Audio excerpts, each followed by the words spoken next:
Olá, tudo bem com você? Que legal que você está aqui comigo mais uma vez neste vídeo. Semana passada eu disse que iria colocar um vídeo com um assunto polêmico, muito polêmico. Para onde nós vamos quando morremos? Ou melhor, o que acontece com a gente depois que morremos? E aqui estamos. E esse é o tema que nós vamos falar hoje. Mas antes, entra lá no meu canal e se inscreva. Você pode procurar por Júnior Prato ou Ministério Adriana e Júnior Prato e se inscrever em todas as redes sociais que nós estamos. Abra sua Bíblia no livro de João, no capítulo 11 e no verso 11. A Bíblia diz assim, esse é o primeiro texto que nós vamos ler. Depois de Jesus dizer isso, prosseguiu dizendo aos discípulos: Nosso amigo Lázaro adormeceu, mas vou até lá para acordá-lo. Jesus tinha falado de sua morte, mas os discípulos pensaram que ele estava falando simplesmente do sono. Então Jesus lhes disse claramente: Lázaro morreu. Para você entender a morte, a gente precisa falar sobre a vida primeiro. Você entende o que é espírito, alma e corpo? Tem um montão de gente que fala que nós temos um espírito e depois que a gente morre, o nosso espírito fica flutuando por aí. Se a pessoa que morreu está com a sua vida em ordem aqui na Terra, o espírito dela vai para outro plano de evolução. Ou se a pessoa está com alguma pendência aqui na Terra, o espírito dela fica aqui como se fosse um fantasma flutuando e até aparecendo para as pessoas até resolver a sua situação ou até evoluir. Outros ainda falam que depois que morremos, nós reencarnamos e voltamos para viver na Terra em uma vida nova. É só ver alguém parecido com aquele que morreu e com as suas características que tem gente que fala, essa é a reencarnação do morto tal. Outros ainda falam que quando morremos nós vamos para o lado do Pai. Outros ainda falam que nós temos uma alma e aí mistura alma e espírito e ninguém sabe o que é cada coisa. E fica aquela bagunça, um tentando provar para o outro que está certo. E é tudo um achômetro danado. Mas o que a Bíblia fala de alma, corpo e espírito? Abra sua Bíblia em Gênesis, no capítulo 2, no versículo 7. E a palavra de Deus, não sou eu que estou falando e nem ninguém, nenhuma teoria. A palavra de Deus diz assim: E formou o Senhor Deus o homem do pó da terra, e soprou o fôlego de vida em suas narinas, e o homem se tornou alma vivente. Notem, se tornou alma vivente. Aqui a Bíblia nos dá algumas pistas. Segundo esse texto bíblico, nós não temos uma alma, nós somos uma alma. E faz toda a diferença em ter uma alma e ser uma alma. O texto bíblico ainda continua nos dando outras pistas. Ele diz assim no começo do verso: E formou o Senhor Deus o homem do pó da terra e soprou o fôlego de vida em suas narinas. E o que é fôlego de vida? Lá no livro de Jó, abre lá, Jó 32, no verso 8, Jó explica pra gente. A palavra de Deus diz: Mas é o Espírito dentro do homem que lhe dá entendimento, o sopro do Todo-Poderoso. Então o Espírito é o sopro de vida de Deus, que soprou fôlego de vida nas narinas do homem quando ele foi criado. Vamos fazer um resumo? Em primeiro lugar, nós somos uma alma vivente. Em segundo lugar, nós temos um espírito, que é o fôlego de vida dada por Deus, segundo a Bíblia. Alma, nós somos. Espírito, nós temos. Não se esqueça disso. Dá uma olhada nessa imagem que resume bem o que somos, com esse exemplo de uma lâmpada que eu vou colocar aqui para você. Preste atenção. Olha só. Uma lâmpada mais a eletricidade é igual à luz. A mesma coisa acontece para o corpo. Corpo mais espírito, que é o fôlego de vida dado por Deus, é igual a alma vivente. Agora, o oposto também é verdadeiro. O corpo menos o fôlego de vida dado por Deus, que é o espírito, é igual a morte. O corpo volta para o pó da terra, que é a matéria pelo qual ele foi feito. O fôlego que é dado por Deus, que é o Espírito, volta este para Deus. E o homem que era uma alma vivente deixa de existir, ele morre. Agora, sabedores de tudo isso, pela Bíblia, porque nós lemos vários textos, você pode comprovar. O que acontece depois que morremos? Jesus, no texto que eu li lá no início, em João capítulo 11, no verso 11, diz que a morte é um sono. E agora, se o próprio Jesus diz na Bíblia que a morte é um sono, e vocês sabem que no estado de sono nós não temos consciência de nada. Eclesiastes 9, versículos 5 e 6 diz: pois os vivos sabem que morrerão, mas os mortos nada sabem. Para eles não haverá mais recompensa e já não se tem mais lembrança de nada. Para eles o amor, o ódio e a inveja há muito desapareceram. Nunca mais terão parte em nada do que acontece debaixo do sol. Se você for um pouco mais para baixo, no verso 10, a Bíblia diz assim: o que suas mãos tiverem que fazer, que o façam com toda a sua força. Pois na sepultura para onde você vai, não há atividade nem planejamento, não há conhecimento nem sabedoria. Mas espera, não tem gente que diz que quando morremos nós temos consciência, uma vida evoluída, que nós enxergamos o que acontece aqui na terra e que os mortos olham por nós? Os textos bíblicos dizem que não haverá nem conhecimento, nem sabedoria e nem consciência de nada.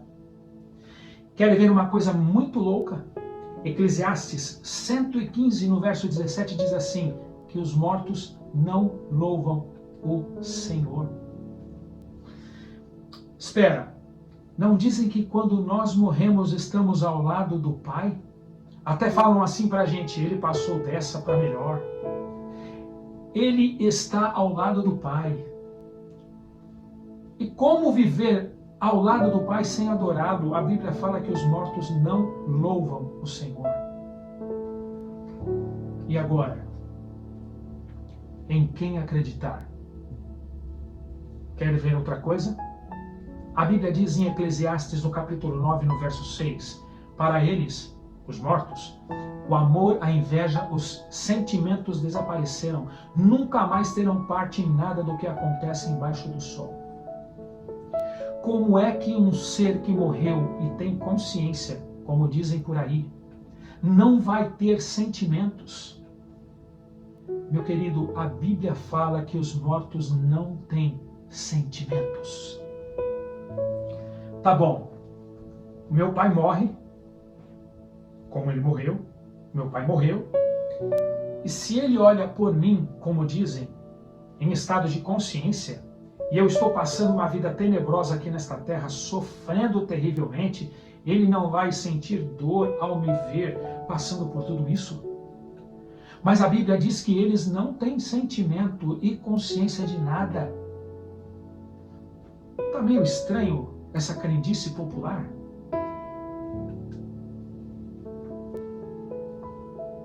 Tem algumas pessoas que defendem a parábola do rico e do mendigo Lázaro para justificar que existe vida após a morte. Elas abrem a Bíblia, leem essa parábola e justificam que existe vida após a morte a partir desta parábola. A parábola está lá em Lucas, no capítulo 16, dos versos 19 até o 31. Depois vocês leem, porque aqui no vídeo, infelizmente, não dá tempo de a gente ler. Mas você pode ler na sua casa. Mas, em resumo, a parábola diz o seguinte, no verso 22, que um mendigo morreu e o rico também. O mendigo foi levado ao seio de Abraão, ou seja, para o céu, ou para o paraíso. E o rico foi sepultado e levado ao Hades, ou seja, ao inferno.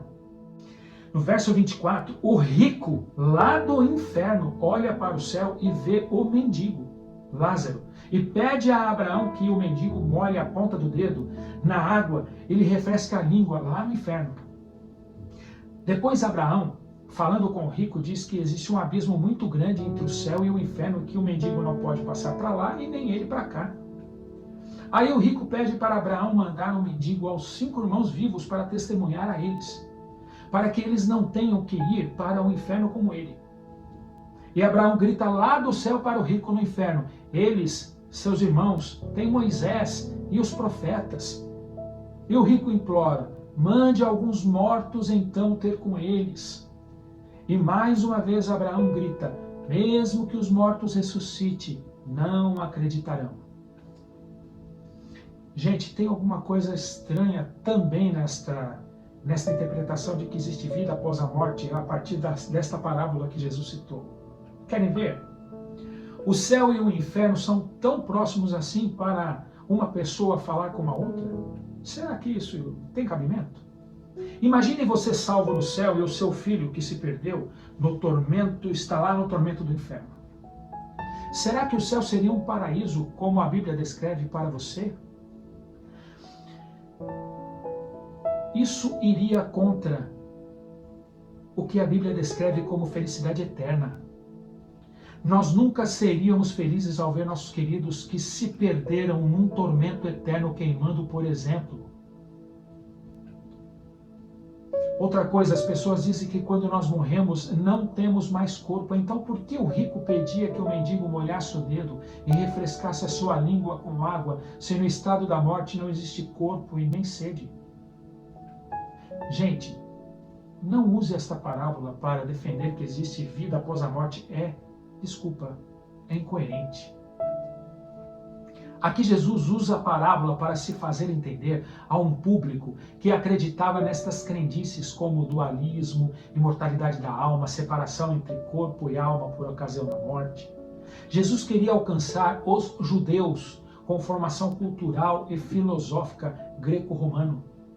E todas essas crendices faziam parte da cosmovisão popular desses judeus que tiveram uma influência muito grande da cultura persa e principalmente da cultura grega. Se Jesus não usasse essa linguagem, ou melhor, uma linguagem que eles entendiam na época, através dessa parábola, Jesus não se faria entender. Então ele usou uma parábola carregada de crendices para explicar o estado do homem na morte. Se você for lá no finalzinho da parábola, Jesus cita que o rico pede para que os mortos ressuscitem para visitar os seus irmãos. Jesus queria que aquelas pessoas que o ouviam entendessem que os mortos só podem se comunicar com os vivos através da ressurreição e dada por ele. E vocês sabem a conclusão que eu chego? Satanás inventou essa coisa de vida após a morte para nos enganar. A Bíblia é clara, não existe consciência após a morte. Se você viu algum ente querido que morreu voltando para falar com você, pode ter certeza que é o inimigo de Deus e dos homens se fazendo passar por esta pessoa que você ama. E você deve estar aí se perguntando neste momento: depois da morte, acabou tudo? Não acontece mais nada? A ressurreição é a maior vitória sobre a morte e Deus é o único com poder suficiente para derrotá-la. E a morte já foi vencida. A maior demonstração dessa vitória foi quando Jesus ressuscitou no terceiro dia. Se você depois desse vídeo perdeu a esperança de uma vida após a morte, de que existia alguma coisa depois que nós morremos e que os seus amados que se foram estariam em um bom lugar, saiba que tudo isso é possível na pessoa de Jesus e na ressurreição que só Ele pode nos dar. Se você perdeu alguém para a Covid ou para um câncer ou para qualquer outra doença, se você perdeu alguém para a morte, saiba que existe esperança de você reencontrar os seus queridos. Existe uma esperança quando Jesus voltar e der a eles que se foram a ressurreição. Acredite nisso. Se prepare, conheça o autor da vida, conheça Jesus mais de perto, não deixe as pessoas te enganarem. Estude a palavra de Deus, ore e peça a Deus que lhe mostre a verdade e Ele lhe mostrará. Se após a morte existisse outra vida melhor do que essa, o ser humano não precisaria de Deus. Onde estariam os méritos de Jesus? Se após a morte todos nós fôssemos para o céu, para que Jesus voltaria para buscar os seus, se todos já estariam no céu? Um dia, uma pergunta será respondida. E ela está lá em 1 Coríntios, no capítulo 15, no versículo 55. Onde está, ó morte, a tua vitória? Onde está, ó morte, o teu aguilhão? É como se Jesus perguntasse com ironia para a morte: onde está a tua força? Onde está a tua força agora, ó morte? Eu quero ver. Eu te venci. Fomos criados para viver eternamente e não para morrermos. Um dia Jesus vai dizer a você: filho, o grande conflito terminou. Pecado e pecadores não existem mais. A morte foi vencida por mim e o universo foi purificado. De mim emana vida, luz e alegria. Desde o pequeno átomo até o maior dos mundos, todas as coisas animadas e inanimadas declaram em sua serena beleza que eu te amo e que eu sou o amor. Acredite nessa esperança.